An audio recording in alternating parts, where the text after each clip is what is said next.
Any chance of a three-way? Okay, let's do it.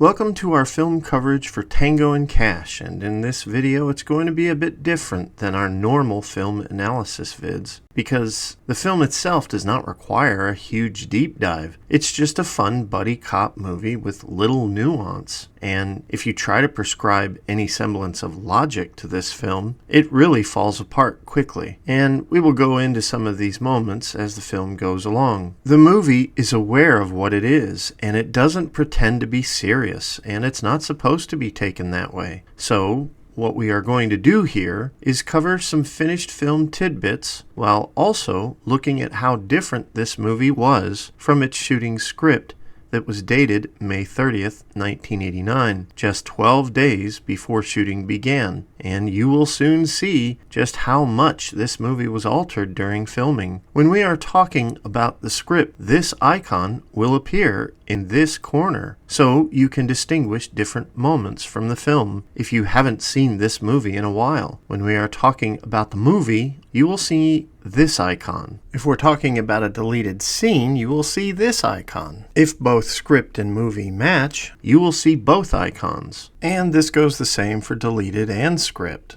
With that said, let's begin. To start out, the film's beginning is vastly different from the shooting script. The movie starts out with Tango shooting at an 18-wheeler. Two guys fly out of their very easily shattered windows to the ground with no serious scars, and then Tango pulls out his sidearm and fires at a stationary truck around other cops, proving that it's full of drugs. At this point, anyone who thinks this movie depicts real life or takes believability seriously is really missing the point, because who's going to shovel all those drugs off the highway now for evidence? Talk about a cleanup job. My point here is not to take the film too seriously and just have fun with it, like any standard over-the-top action or comedy film. And this is coming from a channel that takes movie details very seriously. To be honest, if Tango shot the truck like this, I can only imagine two possible outcomes. First, he's wrong, and the drugs are not in the truck, in which case, this happens.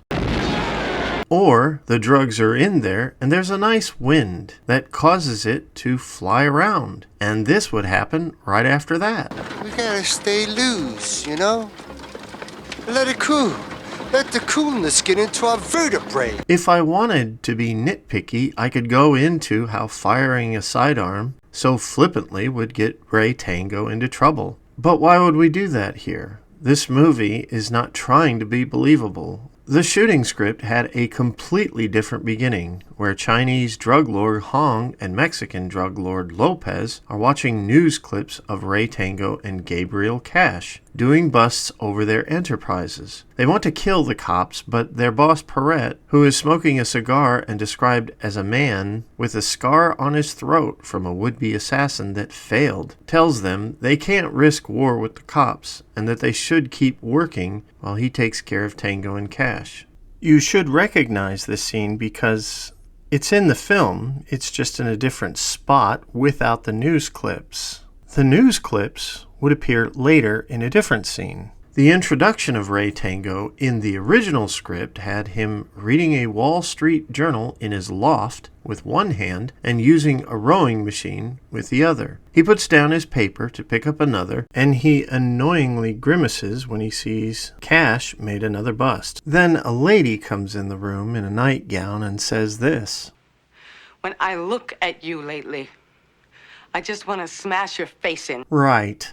Like someone would talk to Tango that way. What really happens is a woman comes in the room, most likely dressed like you would expect in an 80s tough guy, over-the-top cop flick, and then she straddles him, saying some suggestive things to him. He is then in his car, talking stocks on the phone, and U-turns after he sees fellow cops at a scene. When there, it's discovered a former football player is going crazy after crashing his car in his house and shooting off a shotgun. Tango grabs a shotgun and then shoots the back of the window of the car to enter the house rather than use a door or house window. Then he exits the car and guns blare, while Tango and the football player exchange barbs between shots like it's just another day in the office. Of course, Tango taunts the football player, and stupidly they throw down their guns to fight it out. Tango easily overpowers him, and when Tango comes out of the house, Captain Schroeder is there and tells him about a shipment coming in that night that Tango needs to investigate, which, unbeknownst to the captain, is the setup. This entire sequence was filmed, as you can see from the pictures and footage provided. As we continue, Gabriel Cash's introduction would have him arriving to his apartment like the film. But when he enters, he calls out names of different girls because he can't remember who he was with last. He hears someone running bath water in his bathroom and he thinks it's one of the girls. He opens the door and is shot by a Chinese assassin, pretty similar to the film. They chase each other through heavy traffic, and then it turns into a high-speed car chase that ends in a collision between the assassin and a car that Cash jumps out of. While the road is covered in debris, the crowd of congested commuters look at Cash stunned, and he simply stands there and says, "It's okay, I'm a policeman, everybody go on to work." And as he says this, a hubcap rattles beside him, and the wreckage is in the background. Of course, the film version is a bit different. Cash is shot, he uses his leg shotgun, and then chases the guy into a parking garage. Now, there was different footage of where Cash would actually fight the assassin in hand-to-hand combat. Cash would be victorious, and after winning, he would then say, I hate you karate guys. We then cut to Tango in his office like the film, but in the script he's trying to find his sister and contact her. She has just returned from Japan. He talks to a guy he thinks is her boyfriend, and he gives him an address he never heard before. He tells the man he should stop seeing his sister because he doesn't like the tone of his voice. In the film, Catherine would just be in Tango's office to provide an exposition dump to move along the story faster, and in the long run, it limits additional depth for her character, as you will later see. We then return to Cash in his police station, asking who's been messing with his gun, and then he interrogates the assassin while using a chair to choke him. He's given the information about the drug bust, which is bait to frame Tango and Cash. Cash then meets Owen and asks him to patch up some of his gear. The script had Tango in a bar watching Rakin, who leaves with a briefcase to the setup where Cash meets up with Tango. The dialogue is pretty much the same, and so is the setup, where they discover the dead man, the cops come in, and they are both framed for the guy's murder. The audio recording is switched. In the film, it's Rakin who does it, but in the script, it's switched out of the back of a van. The film and script match when Schroeder enters the police station and the media is nuts as he enters.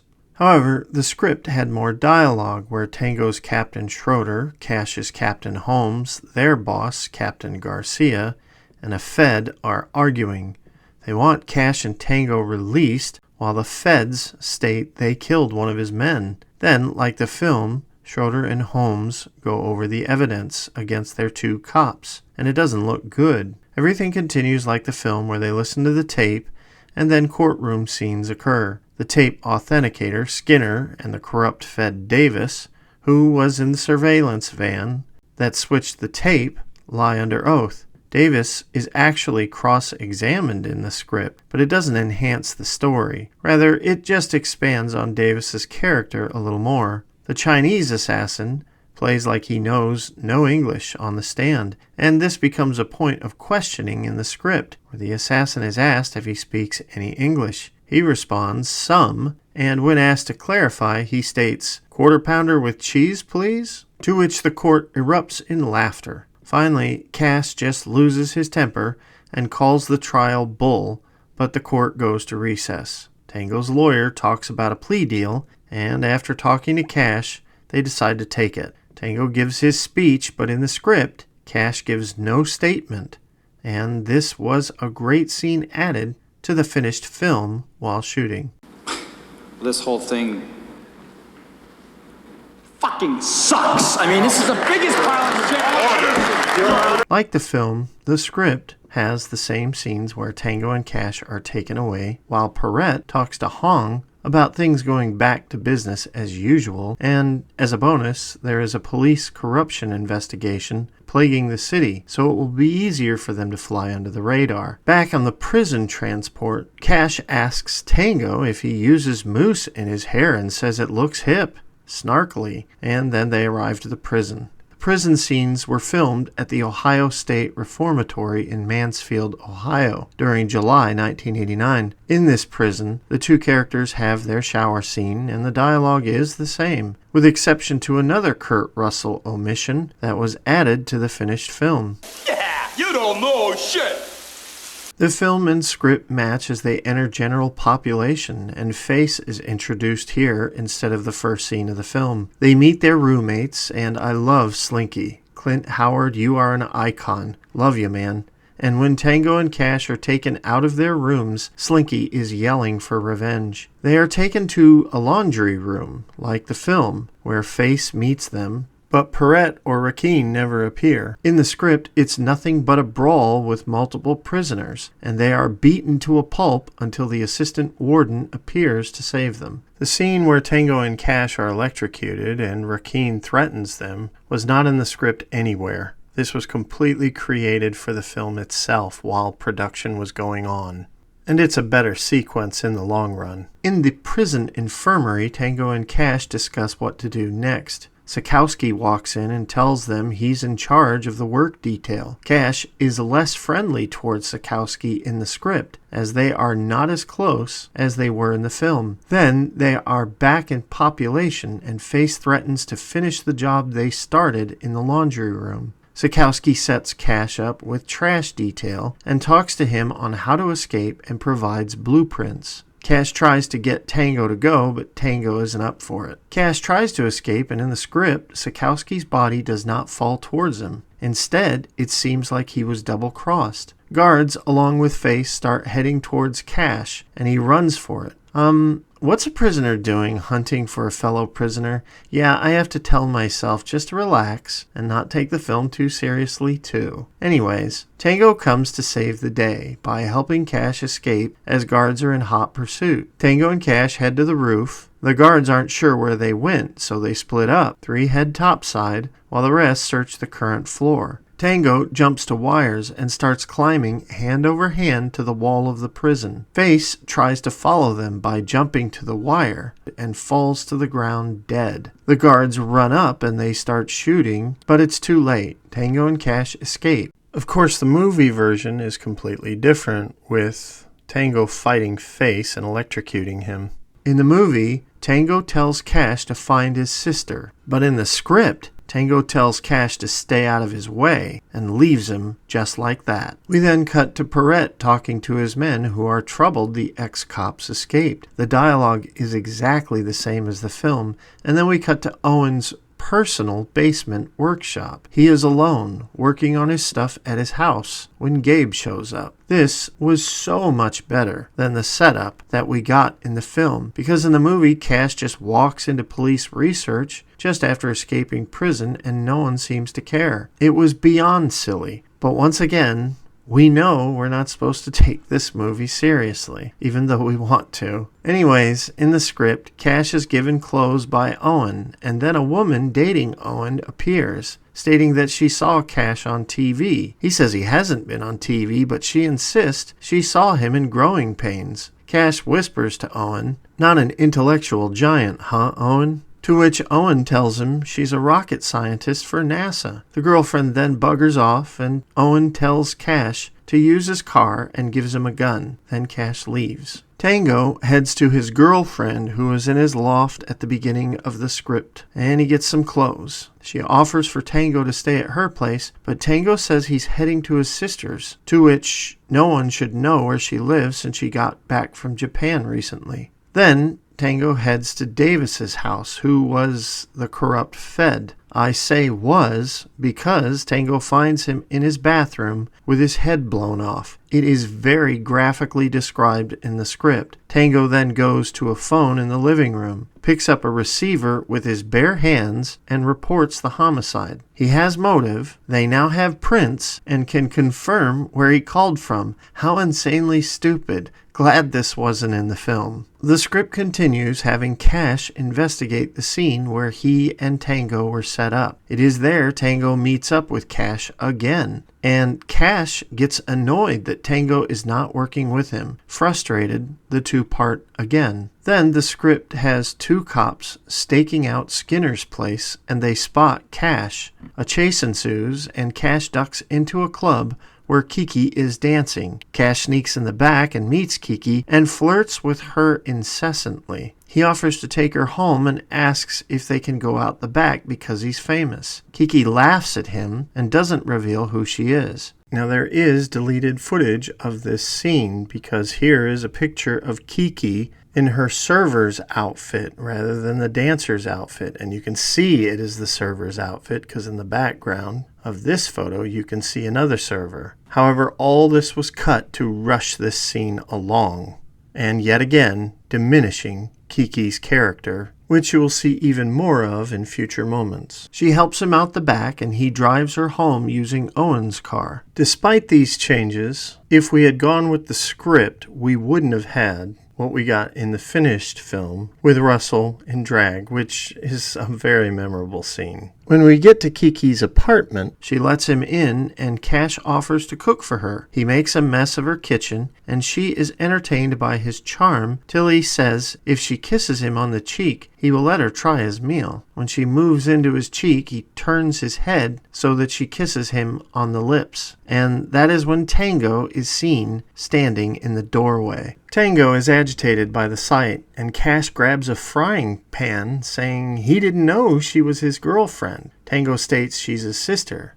Tango then lunges at Cash, and Kiki yells for them to stop. They throw lines at each other while Tango tries to get a hold of Cash. Finally, Kiki gets angry and argues with her brother to stop interfering with the men in her life. Tango doesn't listen to her and tells her to throw Cash out, and she says she will call the cops if they don't stop. Both men disengage immediately and are silent. She lowers the phone and throws a blanket to Cash, saying he can sleep on the couch. She then says she's too pissed to talk right now and wants them to explain this garbage in the morning, and that Tango can sleep in the guest bedroom. She then storms off and slams her bedroom door, to which Cash, looking at Tango, says, "Now look what you've done." There is a moment during the night where Kiki is thinking of Cash and brushes her hair while Cash walks towards her room, and on the way there, Tango is standing with his arms crossed, ready to stop him. Cash says he wants to find the bathroom, while Kiki, still in her room, stifles a laugh at hearing their confrontation. In the morning, Tango comes to the living room to find Kiki cooking and discovers that Cash is already gone. Tango is happy about that. She says Cash explained everything and then asks why he hates him so much. Tango asks Kiki why does she like him so much, and she says it's because she sees a lot of Tango in him. This pisses Tango off, and Kiki says he's too macho and doesn't like being challenged as the best. She then says she has to go to work, and Tango insults her by asking what is she doing this time. He tells her he will give her some money, and she finally tells Tango that he needs to stop trying to run her life. And then she tells him Cash is coming over for dinner tonight, and they need to hash out their problems and work together. Tango rebuttals by saying, "I don't want to have anything to do with that idiot. If he's here when I get back, I'll break his neck." Kiki leaves, slamming the door behind her. Now, honestly, Kiki's character was way more evolved in the script, and it was a mistake to cut her down the way they did. She turned into a basic damsel in distress, but in this script, she was a harsh foil for Tango's attitude.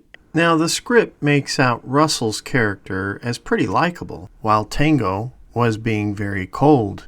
We know for a fact that Stallone was changing the script during filming, and we also know there are verifiable reports that when Stallone changed the script, he made major focuses on his character. With this all said, we're not going to say it's a fact Stallone is the reason why Kiki's character was diminished, but you gotta draw your own conclusions. I just wish they didn't diminish her character, because she was more interesting in the script. Another finished scene that matches the script is when Tango confronts Skinner, and gets evidence proving their conversations were faked at the setup. Like the film, the room Skinner is in is soundproof. Back to the script, Tango goes back to the bar where he followed Rakeen before the setup. He is assaulted by patrons. He subdues them and then threatens the bartender, who gives him the home address of Rakeen. Cash then arrives at Rakeen's apartment, and like the film, Rakeen puts a gun to Cash's head, and then Tango puts a gun to his head,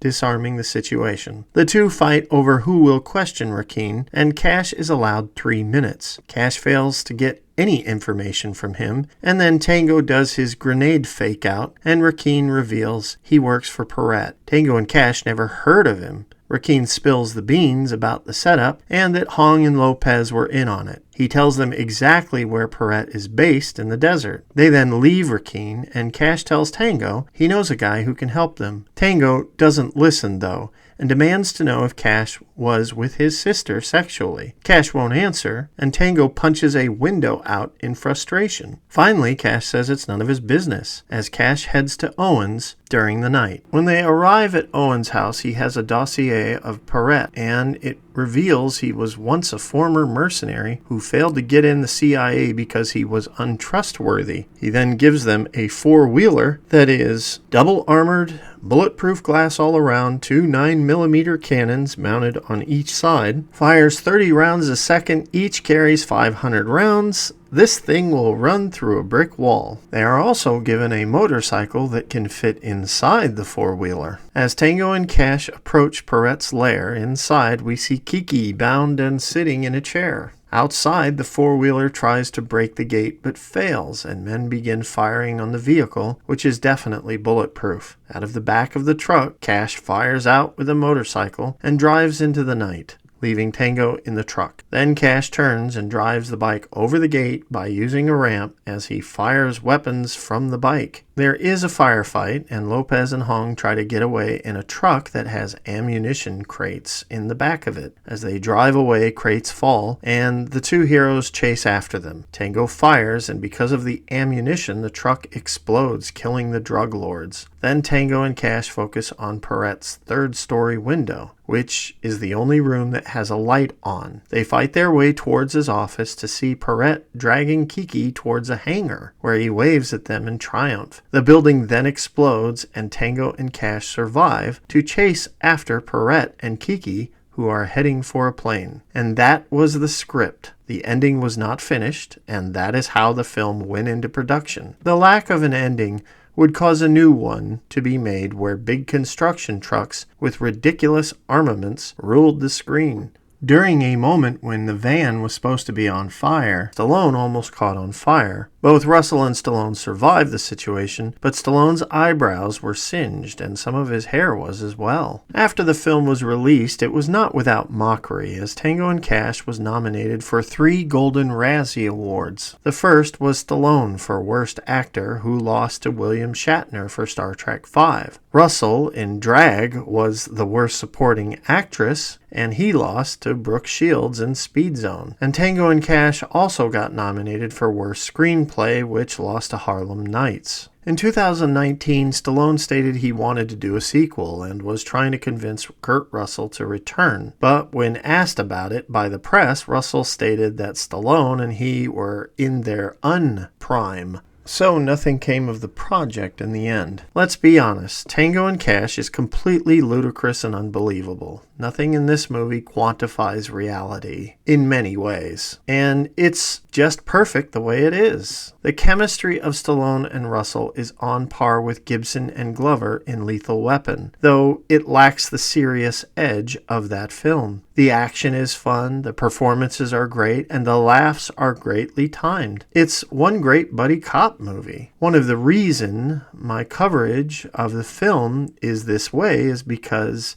to add any reality or deep analysis to the film would only hurt it. By saying this, I acknowledge what the film is. It's campy and it's popcorn fun. It's not meant to be more than that, and I can't stress that enough. Some of my kids who love reality in film hate this movie, but sometimes you gotta let go of that when you're watching certain kind of movies. A perfect example of this is Airplane, or American Ninja, or Naked Gun, and so many other films that you love to enjoy, but you know if certain things were detailed, the film would fall apart. I thought it was a film for the younger generation because when I first saw it, when I was in high school in 1989, working at Carmike Cinemas, I saw everything that was released, and I mean everything, in all the theaters locally. Tango and Cash was just so much fun at the time, and my best friend Jason from Jacksonville, Alabama, would often go to movies with me like Born on the 4th of July and Tremors. I don't think he was with me on this one, and I even returned to see it twice and loved it. It was just so entertaining. Today, I still enjoy this film. It reminds me that fun, over-the-top movies that are macho have always been a huge foundation of entertainment since the beginning of Hollywood. Tango and Cash has a lot in common with early Arnold Schwarzenegger tough guy films. Honestly, we need movies made like this today because society can relax and laugh at itself, regardless of a film being macho or not. Well, I guess that's it for this one. Next up is an in-depth look at the story how Karate Kid was made. And if you haven't seen some of the interviews with Russell and Stallone, I highly suggest you check them out because their banter is just like their characters in this movie, especially when there was a question about which guy's rump was better. We took a vote and you won for Bond. We will see you next time. If you like what you see here, click like and subscribe. Super thanks helps. Sharing also helps a lot.